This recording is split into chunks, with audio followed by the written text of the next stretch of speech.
In a moment that has left fans stunned and hearts heavy, Tamela Mann's daughter has finally spoken out. And what she's revealing is sending shockwaves through the family's loyal following. With raw emotion and unexpected courage, she's come forward to share her side of the story, placing blame not just on past events but squarely on David Mann himself. As the truth begins to unravel, one question lingers in the air. What has been hidden behind the curtain all this time? A voice that moved. Generations fall silent. For decades, Tamela Mann has been more than a gospel singer. She has been a living testimony. With a voice that could raise the roof and a presence that calmed storms, she stood as a matriarch not just of her own family but of the Black gospel community.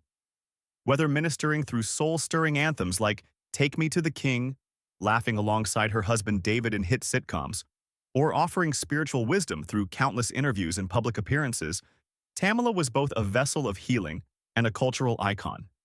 She didn't just perform, she led people into moments of worship, healing, and joy. Her career was a tapestry woven with faith, vulnerability, and authenticity. She inspired because she was real, relatable, and unwavering in her belief. That's why the early signs that something was wrong hit so hard. Initially, they came quietly. A few canceled shows here, a missed interview there. Then, the familiar social media activity that had once been vibrant and faith-filled began to dim. Longtime followers noticed the gaps. No morning affirmations, no family updates, no shared devotionals. When Tamela finally disappeared from public view altogether, concern bloomed into alarm. It wasn't long before fans and faith communities were met with the sobering announcement that she had been rushed to the hospital and was now in critical condition, battling severe neurological complications. Her husband, David Mann, issued a short, cautiously worded statement about her condition unexpectedly worsening, but it lacked the heartfelt openness audiences had come to expect from a couple so thoroughly enmeshed in their community. This sudden void, the absence of Tamela's reassuring voice, both literally and spiritually, sent ripples of shock across congregations, fan circles, and online spaces. For many, the silence wasn't just heartbreaking, it was disorienting. This was a woman who had been a constant, her music on repeat in hospital rooms, her interviews shared among grieving families, her joy contagious in moments of despair. Now, the stillness that replaced her felt unnatural and heavy, as if the community had lost its compass. And it wasn't just about music or ministry anymore. Tamela's condition had sparked something deeper, something painful, a revelation that this beloved family was navigating not only medical crisis, but internal division. Signs in the shadows, the unspoken warnings. In the weeks preceding Tamela's hospitalization, there were subtle but telling signs of trouble. Her Praise Break tour, a highly anticipated celebration of gospel music and community, was abruptly canceled without explanation or rescheduling. Longtime fans were confused but held on to hope, assuming it might be due to vocal strain or rest. But that hope was tempered by increasingly cryptic posts from Tamela's official Instagram account. Most notably, a single image of praying hands posted without any caption, comment, or context. It was unlike her, and longtime followers knew it. The quiet felt intentional, and that made it unsettling. The absence of her voice in those online spaces, where she had often shared scriptures, spontaneous worship moments, and joyous snapshots of family life, began to feel like an ominous silence. Hashtags like #Pray for Tamela and #Stay Strong. Mama Man began to circulate as fans, fellow artists, and pastors across the country joined in collective intercession. Prayer vigils were held in churches from Texas to New York.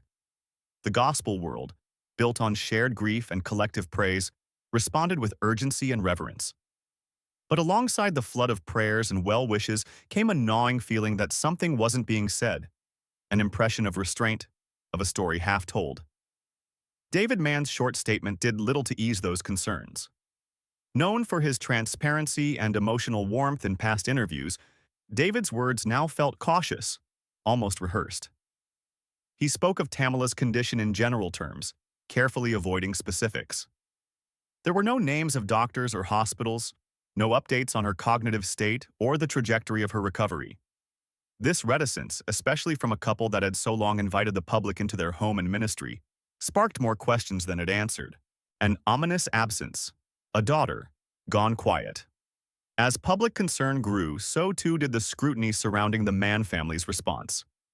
Amid the storm of confusion, it was Tamela's daughter, long seen as her mother's most fervent supporter, whose silence struck the loudest note. A constant digital presence, she had previously shared daily messages of faith, reflections on motherhood, and tributes to her parents. But now, during a time of great distress, she had vanished from public view. No reposts of prayer requests, no expressions of gratitude, no subtle emojis of encouragement. The silence was stark, and in the context of a crisis, it spoke volumes. In a family that had built its brand on unity, faith, and openness, the daughter's withdrawal suggested fracture. For a watching public who had come to feel like part of the Mann family journey, who knew them not just as performers but as symbols of Black love, resilience, and shared testimony, her absence felt like a rupture. Was it grief? Fatigue? Or was something more profound happening behind the scenes? This question became even more pressing as David continued his public appearances, maintaining a tone of calm assurance yet offering little by way of concrete updates. The contrast between his measured presence and his daughter's eerie silence raised red flags in online communities and fan circles alike. And when that silence was finally broken, it would erupt not with clarity but with chaos. The live stream that shattered the facade. In a moment of unfiltered emotion, Tamela's daughter went live on Instagram, catching thousands off guard. She appeared visibly shaken, her face a mirror of sleepless nights and tear-soaked prayers. What followed was a candid, heartbreaking disclosure that sent shockwaves across the gospel world. She spoke not as a daughter of celebrity, but as a woman fighting to understand why her mother's life was being filtered through bureaucracy, guarded access, and a wall of silence. She alleged that she had been denied access to medical updates about Tamela's condition and had repeatedly tried to reach out, to no avail. According to her, even Tamela's sister, who had sought a second medical opinion, had been shut down. These were not minor claims. They pointed to a tightly controlled narrative, one that prioritized structure over connection. The daughter's voice trembled as she recounted her disbelief, hurt, and growing distrust, not just of the circumstances, but of the man she once trusted to care for them all, her father. The live stream was brief, lasting around 17 minutes, but its emotional and social impact was monumental. Though swiftly deleted, it had already been captured, shared, transcribed, and dissected by thousands. Screenshots made their way across Twitter threads and gospel fan pages. Audio clips were turned into reels with somber gospel piano underscoring her words. What had once been whispers of tension had now become public testimony. A ministry under the microscope. The revelation ignited debate across gospel spaces, Christian media, and faith-based digital communities. On Black church Twitter, the tone shifted dramatically, from concern to confrontation. No longer was this about simply praying for a beloved artist. It had become a referendum on leadership, authority, and transparency. The Mann family had long stood as a blueprint of what faith, fame, and family could look like when built on a foundation of trust. Now, that trust was showing cracks. Comments ranged from compassionate support to sharp criticism. Some defended David, citing the unimaginable pressure of managing a household, a ministry, and a medical crisis all at once. Others, particularly younger faith influencers, were less forgiving. Transparency is ministry, one post read. Silence when people are hurting is not strength, it's avoidance. For a generation that had grown up in a digital world where faith leaders were expected to be accessible, the opacity surrounding Tamela's situation felt like betrayal. To further complicate matters, a former family assistant anonymously spoke to a Christian entertainment outlet. Her words were carefully chosen, but they reinforced suspicions. "David's not evil," she said, "but he does like control, especially over how things are presented." For many, that single quote transformed the family's silence into something darker, not just a coping mechanism, but a strategy. And in gospel culture, where testimony and transparency are sacred, that distinction mattered deeply. The stillness that followed. In the aftermath of the live stream and its viral aftermath, no clarifying statement came. David Mann, who once shared behind-the-scenes family prayer moments and personal reflections with the world, offered nothing more than an Instagram story with the words, "Be still and know that I am God." It was a verse meant to reassure, but in this context it felt eerily ambiguous, comforting to some, evasive to others. Churches that had once booked Tamela and David for conferences and appearances grew quiet. Booking agencies issued no official updates, and rumors continued to swirl. Some family members reportedly learned of Tamela's worsening condition not through official calls but through prayer chains and secondhand whispers. Visits were limited. Communication lines had blurred. In the absence of clarity, people filled the void with speculation, sorrow, and, in some corners, suspicion. Even Tamela's most loyal fans began to feel adrift. Her presence had been more than entertainment. It had been a form of spiritual anchoring. With her voice now absent, and with her family seemingly fractured, many mourned not just the woman, but the wholeness she had once represented. The unfolding reverberation, a community at the crossroads. What started as a private medical crisis now sits at the heart of a bigger question faced by the Black church and gospel music community. At stake is more than one woman's health. It's about power, voice, and visibility in families and ministries. It's about patriarchal control, how it can work subtly beneath the veneer of pastor-artist charisma. It's about brand versus truth, about whether spiritual icons feel obligated to protect their public image at the expense of transparency. And it's about agency. Who gets to speak for the ill, who gets to advocate, and who gets to stay silent. Fans are torn. Some cling to faith. Pray, don't judge, they say. Others press for answers. Faith without action is dead, they argue. Critics worry about precedent. If a gospel icon can be silenced, even by loved ones, what does that say about spiritual authority and emotional vulnerability? For pastors and prophets watching closely, this is a cautionary tale. For fans and churchgoers, it's a reckoning. And for the Mann family, it's a rupture between emblematic unity and painful fracture. The calm. Before the next storm. There are no simple resolutions. Tamela remains hospitalized, her condition still undisclosed. Her daughter continues posting something cryptic, "Y'all will see," but gives no explanation. David remains publicly silent, apart from scripted verses and prayers. Media outlets are investigating what they can. Gospel insiders are awaiting permission to speak. Prayers and petitions continue pouring in across forums and churches. The result feels like a suspended moment, an uneasy calm before the next wave of revelations. But one thing is certain.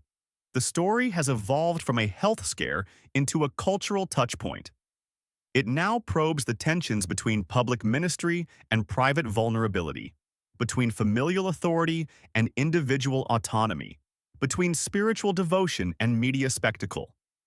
As the gospel world watches and waits, some in prayer, some in protest, all in longing, one question rises above the rest. When the truth finally emerges, who will tell it? And will its telling bring healing, or further fracture, to a family once seen as gospel royalty? A family in crisis, the rising storm. Behind the Mann. Name. The Mann family, once revered as a cornerstone of faith, unity, and unwavering devotion in the gospel music world, is now facing a wave of public scrutiny that threatens to unravel everything they've built. For decades, Tamela and David Mann have stood as a shining example of marital strength and spiritual resilience. Their joint success, from gospel albums to televised sitcoms and faith-based ventures, positioned them as role models not just in entertainment, but in Christian households across America. Their image was more than just branding. It became a spiritual touchstone for many. Yet in recent months, that carefully crafted image has begun to fracture under the pressure of a growing controversy surrounding Tamela's health, David's conduct, and the family's internal fractures spilling out into public view. What began as hushed concerns over Tamela's absence from public appearances quietly escalated into something far more sinister. Her sudden withdrawal from speaking engagements, social media silence, and delayed responses to fan inquiries all served as red flags. While initially dismissed as mere exhaustion or a needed break, those whispers gained intensity when contradictory reports surfaced regarding her medical status. At the heart of this unfolding drama lies not just a woman battling a health crisis, but a family grappling with fractured trust, divided loyalties, and a growing unease about who holds power behind the scenes. Cracks beneath the surface, silence, suppression, and suspicion. To the outside world, David Mann remained steadfast and composed, often posting uplifting scriptures, serene monochrome images, and references to divine purpose. But to those closer to the family, a very different narrative was forming. According to sources close to the situation, the calm exterior masked weeks of turmoil, marked by secrecy, emotional isolation, and an unsettling consolidation of control by David. Tamela's daughter, a figure largely shielded from public scrutiny over the years, reportedly began asking questions, serious ones. She wasn't seeking attention. She was seeking answers about her mother's health, her treatment plan, and the decisions being made without her knowledge or input.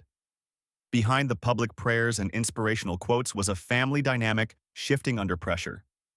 Repeated requests for medical updates were reportedly met with vague replies. Inquiries were brushed off with lines like, "Tamela needs rest," or "David has it handled," which to some observers began to feel more like stonewalling than concern. The narrative no longer centered on a loving husband caring for his ailing wife.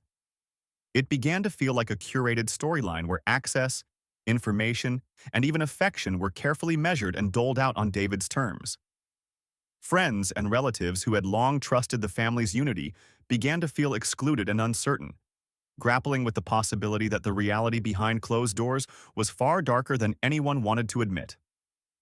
The voicemail that shook the gospel world. The media and gospel community were sent into a tailspin when an anonymous message surfaced on a faith-based blog, allegedly from a nurse working at the long-term care facility where Tamela had been staying. The nurse's claims were startling. Staff had been explicitly instructed to communicate only with David Mann, while other family members, including Tamela's daughter, were denied updates. According to this account, even routine care meetings excluded Tamela's child, an exclusion that raised serious ethical concerns about autonomy, consent, and medical gatekeeping. The breaking point came with the leak of a deeply emotional voicemail, allegedly from Tamela's daughter, which quickly circulated on social media. The recording captured the kind of raw grief that cannot be faked. A woman crying uncontrollably after a visit with her mother, her voice cracking under the weight of helplessness and betrayal.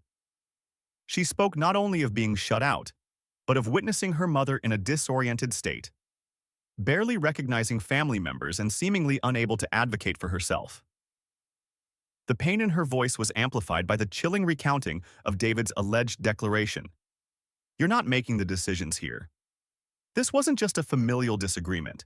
It was the kind of line that suggested a calculated hold on power, not a collaborative effort to support Tamela through her health crisis. The most damning implication lay in the question of informed consent. If Tamela's mental state was impaired, as her daughter claimed, then the foundation of the entire decision-making process came under fire. Could she truly agree to her treatment plan? Was her comfort and care the primary objective, or were other interests subtly guiding the process? Those questions gripped the public consciousness, and the silence from David in the face of them became deafening. Public perception and the business of pain. In the wake of the crisis surrounding Tamela Mann's health, a strange phenomenon unfolded, one that blurred the lines between sympathy and spectacle. As fans and followers collectively held their breath for updates, Tamela's digital footprint saw a dramatic, almost surreal surge. Streams of her gospel music climbed the charts, with timeless classics like "Take Me to the King" and "Change Me" re-entering digital playlists with renewed fervor. YouTube algorithms began surfacing her older concert footage and church performances as trending content. The increase wasn't merely anecdotal, it was quantifiable, with thousands more tuning into videos that had long plateaued in views. Donations to her affiliated ministry spiked, and social media mentions ballooned with hashtags calling for prayer, healing, and divine intervention. This renewed attention seemed to confirm a harsh reality of modern celebrity and digital culture. Tragedy sells. The more uncertain her condition became, the more her name permeated both spiritual and secular spaces. Ironically, Tamela's silence became its own form of content, an absence so profound it fueled endless speculation. And in this maelstrom of attention, an uncomfortable question began to surface in hushed tones across comment sections and quiet conversations. Was Tamela's suffering, intentionally or otherwise, being commodified? Was her health crisis, cloaked in divine language and public mystery, becoming a form of brand preservation for the Mann family? The notion wasn't easily dismissed. In today's attention economy, where algorithms reward engagement without regard to context, even pain can be packaged, shared, and monetized. David Mann, her husband and longtime collaborator, offered no outright denial, no fiery defense against the rumors spreading like wildfire. Instead, he continued a pattern of posting cryptic, spiritual reflections, Instagram captions filled with scripture, biblical parables, and vague references to storms and divine timing. He asked for patience, not privacy, spoke of purpose, not pain. The posts, serene and unbothered, were visually tranquil. Soft light through chapel windows, clasped hands in prayer, doves in flight. But they stood in sharp contrast to the emotional chaos surrounding the family.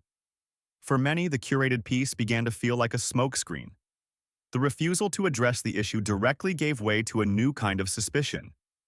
In a world where silence can be strategy, and every online gesture is seen through a lens of public relations, David's approach felt less like faith and more like image control. It was this juxtaposition, the serene, almost aestheticized faith messaging against the raw pain experienced by Tamela's fans and family, that began to fracture the public narrative. For years, the Manns had built a brand rooted in authenticity, family-first values, and spiritual transparency. They were more than entertainers. They were role models in the gospel world, cultural touchstones for faith-based families who saw their story as proof that love, prayer, and purpose could weather any storm. But the current situation cast a shadow on that image. Suddenly, the very virtues that had made the Mann brand so beloved, openness, humility, honesty, seemed absent at the precise moment they were needed most. Family fractures and the erosion of trust. While the outside world debated motives and optics, the real emotional tremors were occurring within the family itself. According to several reports from insiders close to the situation, trust within Tamela's inner circle had begun to erode in the most heartbreaking of ways. A cousin, speaking under strict anonymity, revealed that different family members had been told varying stories about Tamela's health. Some were led to believe she was recovering and simply needed rest. Others were excluded from information entirely, left to learn about critical developments through secondhand whispers and social media hearsay. The result was emotional chaos, a swirl of confusion, betrayal, and sorrow that began to unravel the familial bonds that had once been fortified by decades of prayer and mutual support. Even more gut-wrenching was the public response from Tamela's niece, a young woman who had long been described as her spiritual mirror and emotional twin. In a raw, tear-filled TikTok live that quickly went viral, she broke down while admitting, "We don't know what's real anymore." Her words echoed across the digital landscape, not just as a personal expression of grief, but as a devastating symbol of how far the situation had deteriorated. She wasn't a celebrity or a manager or a spokesperson. She was family. And her pain was not performative. It was the unfiltered truth of someone watching a loved one disappear behind walls of silence and control. The emotional divide widened as other relatives and longtime friends began to voice their discomfort. While few offered direct statements, many posted cryptic reflections on their own pages, some referencing the need for transparency, others alluding to false light and performative faith. One longtime church member wrote, "You can't heal what you hide." Another shared a now-deleted tweet. Sometimes silence isn't sacred. Sometimes it's a strategy. These were not strangers or critics. These were the people who had walked beside Tamela in seasons of joy and pain. Their quiet discontent painted a portrait of a family no longer united in truth, but splintered by secrecy. the midnight transfer, and the vanishing matriarch. Then, as tensions reached a fever pitch, a single document ignited a new level of urgency. A leaked hospital report, first circulated in a private medical forum and then picked up by a network of amateur online investigators, suggested that Tamela had been quietly transferred to another facility at 3:46 a.m., under the cover of night. The report, incomplete but legitimate in appearance, indicated that the transfer had been authorized by David Mann, with no further medical context or explanation. There was no accompanying statement from the family, no announcement, not even a vague reassurance from a representative. Just silence, followed by growing speculation. Under ordinary circumstances, a medical transfer might not raise alarms. But in the context of mounting distrust and swirling rumors, it landed like a thunderclap. Why the secrecy? Why the absence of even a simple update? Why had a matriarch so beloved by millions seemingly vanished into the shadows with no trace? Theories began to multiply, some grounded in plausible logistics, others venturing into darker, more conspiratorial territory. One widely shared theory claimed she had been moved to an elite Texas rehabilitation center known for its discretion and zero-tolerance policy on media leaks. Another claimed she was undergoing holistic treatments in Atlanta, under the care of practitioners skeptical of traditional Western medicine. These locations, vastly different in approach, reflected the broader uncertainty about the nature of her condition. Yet beneath the conspiracy theories and frantic Google searches lay a more sobering truth. Tamela Mann was gone, at least from public view, and no one could say with certainty where she was or how she was doing. This disappearance struck a nerve, not just because of who she was, but because of what she had represented. For decades, she had been a consistent, comforting presence in people's lives. Her voice, her faith, her family, all had symbolized hope, resilience, and divine favor. Now that presence had evaporated, leaving behind only questions, silence, and a lingering sense of grief. The cost of silence in a faith-based empire. At the heart of this unfolding drama is a cruel irony. The same tools that had built the Mann family's faith-driven empire were now fueling its public unraveling. Their carefully curated social media presence, once a beacon of light and joy, had become a battleground for suspicion and scrutiny. Their silence, once interpreted as strength, now read as avoidance. The scriptures David posted no longer felt like comfort to many. They felt like veils. In the eyes of some supporters, the Manns were no longer guiding spiritual figures, but symbols of how faith and fame can collide in troubling ways. The business of faith is rarely acknowledged openly, but in gospel entertainment, it is a powerful force. The Manns had built more than a family brand. They had built an enterprise. Albums, TV shows, stage plays, worship conferences, branded merchandise, and ministry donations all formed an intricate web of influence and revenue. And like any public brand, perception played a crucial role in sustaining its momentum. The question that now loomed was whether Tamela's suffering, real, raw, and sacred, was being drowned in the noise of that machine. Was her legacy being preserved, or was it being paraded? The emotional weight carried by her absence. What hurt the most for many wasn't just the lack of information. It was the absence of her voice. Tamela Mann had always been the center of the storm, not the casualty of it. Whether leading worship in megachurches or comforting listeners through headphones in hospital rooms, she had been a voice of clarity and faith. Her music wasn't entertainment, it was ministry. It brought healing. It made people feel less alone. And now, as she battled an undisclosed health crisis, the very people she had comforted were left without the comfort of knowing she was okay. Her disappearance from the public eye has become more than a plot point in a spiraling narrative. It has become a metaphor. For her fans, Tamela's absence represents a growing void, not just of updates, but of trust, connection, and transparency. It underscores how quickly spiritual leadership can become complicated when business interests, public image, and human pain intersect. The fear is no longer just for her physical well-being, but for the integrity of everything she once stood for. The legal smokescreen, a statement that raised more questions. What should have been a moment of clarity instead deepened the shadows of doubt.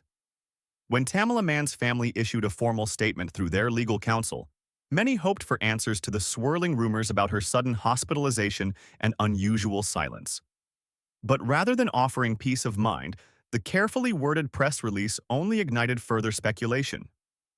The statement confirmed that David Mann, Tamela's husband and longtime collaborator, was acting in accordance with his legal authority regarding her medical care. It emphasized that decisions were being made in her best interest, but glaringly omitted any reference to the viral Instagram live video that had triggered widespread concern. There was no mention of the late-night hospital transfer that left fans shaken, no acknowledgement of the visible change in Tamela's appearance, and no word directly from Tamela herself. Instead, the press release leaned heavily on legal terminology, sterile, bureaucratic phrases that sounded more like a damage control memo than a family message. The statement resembled a smokescreen rather than a window into the truth. It failed to answer the one question that mattered most to her supporters. Is Tamela okay? On platforms like Twitter and TikTok, the response was immediate. Users began dissecting the wording, looking for hidden meaning and omitted truth. A prominent TikTok user specializing in elder care and patient advocacy released a breakdown of power of attorney laws. Her findings were troubling. If Tamela had signed documents granting David full authority over her care while cognitively impaired, those documents could be legally contested. The clip gained traction overnight, sparking a new wave of concern that this was not just a personal matter, it was potentially a legal and ethical crisis. The gospel community cracks. From silence to subtle rebellion. Tamela Mann is more than just a singer. She is a cornerstone of the modern gospel movement, beloved for her emotional depth and unwavering faith. For decades, she and David stood as symbols of love, unity, and Black excellence in gospel music. So when the #sign Freedom Melon began gaining traction, it felt like an earthquake beneath the feet of a once solid community. Longtime fans started posting side-by-side images of Tamela, glowing and vibrant in 2021, then frail and unrecognizable in recent photos. These comparisons fueled a growing concern that something had gone very wrong behind the scenes. One particularly haunting post showed Tamela with vacant eyes and a solemn expression captioned, "This is what happens when the truth gets locked in a prayer closet." The comment threads beneath it weren't filled with jokes or idle gossip. They were saturated with heartbreak, disbelief, and growing fury. The gospel world, known for its unified front and sacred discretion, began to fracture under the weight of public scrutiny. What had seemed like a personal family matter now threatened to unravel the tightly held image of the Manns as gospel royalty. Prominent figures in the industry began breaking their silence, cautiously but unmistakably. Kirk Franklin, a close family friend and gospel giant in his own right, posted a single praying hands emoji with the caption, "Some things don't add up. Truth always wins." Yolanda Adams commented on one of Tamela's archived videos with the chilling words, "Protect Black women, even from their own husbands." Then came Fantasia, who shattered the remaining restraint during an emotional Instagram live. She shared her own experiences of feeling voiceless while dealing with illness and control within the industry. "When people start acting like they're the only voice," she warned, "it's time to raise yours louder." The silence that once united the gospel elite was now being pierced by subtle rebellions, emojis, cryptic quotes, and raw live sessions that painted a picture of a community no longer willing to look the other way. What was once seen as David Mann's faithful care for his wife was, for many, beginning to look like overreach and control. With no direct statement from Tamela, the very foundation of the gospel community's trust began to crumble. Behind closed doors, an insider speaks out. Just as public attention reached a fever pitch, a new voice emerged, this time from someone who claimed to have lived in the very eye of the storm. A woman identifying herself as the former house manager of the Mann residence uploaded a 25-minute YouTube expose titled, "What I Saw Working for the Manns." The video was calm in tone but devastating in content. With the quiet certainty of someone who had nothing left to lose, she peeled back the curtain on the seemingly perfect gospel home. According to the former employee, David Mann ran the household with absolute control. She claimed he dictated not only Tamela's work commitments, but also her diet, her visitors, and even the clothes she wore to events. Her most chilling allegation was that when Tamela attempted to fire her in the past, David intervened. "Don't worry about it," he allegedly said. "I'll handle it. You stay." This dynamic, she implied, was not just about power, it was about erasure. The insider also recalled instances from 2023 where Tamela seemed emotionally and mentally absent. She would drift off mid-sentence, the woman recalled, and it was brushed off as exhaustion or overwork. According to her, missed appearances were blamed on double bookings or last-minute emergencies, when in reality, Tamela may have been too unwell to perform and too controlled to say otherwise. These details painted a harrowing picture, not of a singer resting after decades of success, but of a woman potentially trapped behind closed doors, her identity slowly dissolving under someone else's command. The exposé reshaped the narrative almost overnight. It introduced the possibility that Tamela's absence from public life wasn't entirely due to illness, but to someone else's agenda. It pushed the conversation from sympathy to outrage, and most importantly, it made Tamela's continued silence feel not just tragic, but suspicious. The daughter's plea, a cry the world couldn't ignore. In the middle of legal speculation, industry tension, and social media wars, a single photograph changed everything. Tamela's daughter, who had until then remained mostly out of the spotlight, posted a black-and-white image that captured the attention of a nation. It showed her holding her mother's hand. There were no filters, no lighting tricks, and no accompanying press release. Just a caption that read, "I just want her back." It was the kind of grief that required no explanation. The world paused. Fans, journalists, and fellow artists all saw it for what it was, a raw, human moment beneath all the noise. No legal terminology could dilute it. No counterstatement could erase it. The photo went viral instantly, reposted by fans and celebrities alike with messages of support and outrage. In that moment, Tamela stopped being a figure of gospel royalty and became, simply, a mother, possibly slipping away from the daughter who adored her. What followed was a wave of empathy, grief, and renewed demands for transparency. More questions were asked. Why hadn't Tamela spoken for herself? Was she even aware of the public's growing concern? Had she tried to reach out only to be silenced? According to a family friend who attends the same church, Tamela had once tried to record a short video from her care bed, a simple message to reassure fans that she was still here. But David allegedly refused to let it go public, saying she looked too fragile. To some, this was the act of a protective spouse. To others, it reeked of censorship. The image of that daughter's hand clasping her mother's became a symbol of love, of loss, and of the painful limbo between hope and helplessness. The silence that once shielded the family's privacy now felt like a cage, and the public was no longer content to wait. When silence becomes the loudest cry. In the realm of gospel music, where testimonies are celebrated and personal triumphs over adversity are woven into the very fabric of ministry, silence is rarely neutral. It is either reverent or revealing, either a sacred pause or a signal that something has gone deeply awry. In Tamela Mann's case, her prolonged absence and voicelessness have taken on a gravity that words alone cannot explain. For a woman whose voice has moved congregations, healed hearts, and inspired millions with songs like "Take Me to the King" and "God Provides," her silence now feels like a tragic discordant note in the harmony of her legacy. Her family's continued reluctance to offer clarity, paired with legal language that obscures more than it reveals, has only intensified the public's concern. David Mann, once praised for his devotion, now stands at the intersection of protector and oppressor in the eyes of many.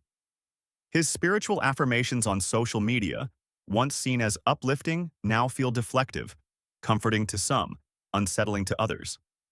Meanwhile, Tamela's daughter has emerged as the emotional compass of this story. Her quiet plea, "I just want her back," resonates with a level of grief that breaks through every carefully curated image and every polished legal phrase. It demands not just answers but accountability. This crisis extends far beyond the Mann household. It has become a test of faith within the gospel community itself.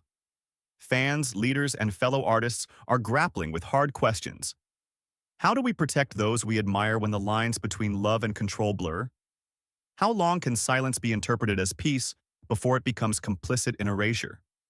And most painfully, what if the woman we've looked to for healing is herself in need of rescue? The fracture within the gospel world, once unified in praise and purpose, is evident. Some still call for patience, urging prayer over speculation. Others demand action, believing that the gospel is not just about songs of deliverance, but about delivering justice when it is needed most. In the middle stands Tamela Mann, still silent, still unseen, and yet more present than ever in the hearts of those who love her.